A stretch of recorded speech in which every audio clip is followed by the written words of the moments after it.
कस्में वादे प्यार वफा सब बातें हैं बातों का क्या। इंदिवर साहब का ये लिखा हुआ गीत फिल्म उपकार में गाया गया था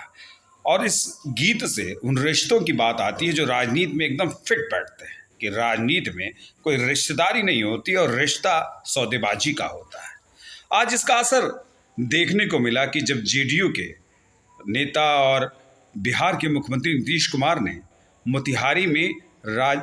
महात्मा गांधी केंद्रीय विश्वविद्यालय के दीक्षांत समारोह में राष्ट्रपति द्रौपदी मुर्मू के सामने एक बयान दिया और जहां पर कई बीजेपी नेता शामिल थे कि उन्हें उनकी और बीजेपी की दोस्ती कभी टूट नहीं सकती जब तक वो जिंदा हैं। शायद वो उनकी राजनीतिक मूल्य की दोस्ती थी, लेकिन इस दोस्ती ने राजनीति में नए सवाल पैदा कर दिए। सवाल इस बात के पैदा हो गए कि आखिर लगता है कि ये फिर से बयानबाजी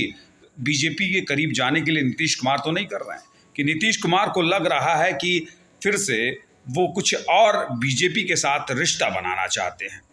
ये झटका इसलिए लगा क्योंकि ये झटका उन बीजेपी नेताओं के करीब में थे और बैठे हुए थे बीजेपी नेता वहाँ पर शामिल थे और उन्होंने इस बात की व्याख्या की कि उनके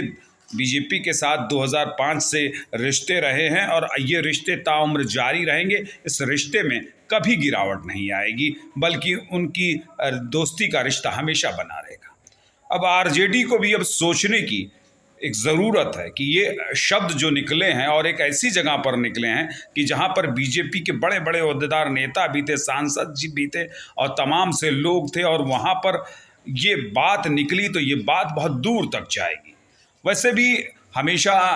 एक रिश्ता जो नीतीश कुमार का रहा है वो हमेशा बदलने का रहा है। वो चाहे लालू प्रसाद यादव के करीबी रहे हों, इसके बाद जब उन्होंने जेडीयू की संरचना की, उसके बाद जब से उन्होंने बीजेपी के साथ रखा, बीजेपी के साथ भी गठबंधन तोड़ा, आरजेडी के साथ गए, फिर आरजेडी के साथ गठबंधन तोड़ा, फिर बीजेपी के साथ गए, फिर बीजेपी से गठबंधन तोड़ा और आरजेडी के साथ खड़े हैं। अब लगता है लेकिन इस बयानबाजी से अब कयास ये है कि नीतीश कुमार कभी भी अपना वादा पलट सकते हैं, जेडीयू आरजेडी से रिश्ता तोड़कर एक नई कवायद शुरू कर सकते हैं। अब इस पर कितना सवाल लगेगा, लेकिन इस विचारधारा ने वहाँ के महात्मा गांधी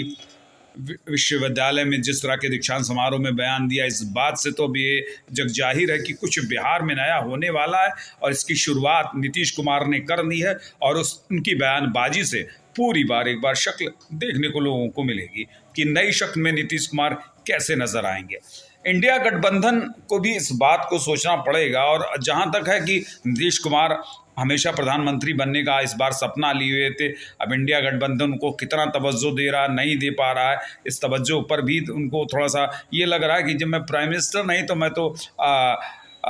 बीजेपी के साथ फिट ही खाने में बैठा था, बीजेपी से मेरा कोई नुकसान नहीं था, और इसलिए अब वो शायद नफ़ा नुकसान की बात सोच रहे हैं और वो सपना पूरा होते नहीं देख रहे हैं और फिर से वो गलबहियाँ करने के चक्कर में अब भाजपा के साथ लगे हुए हैं।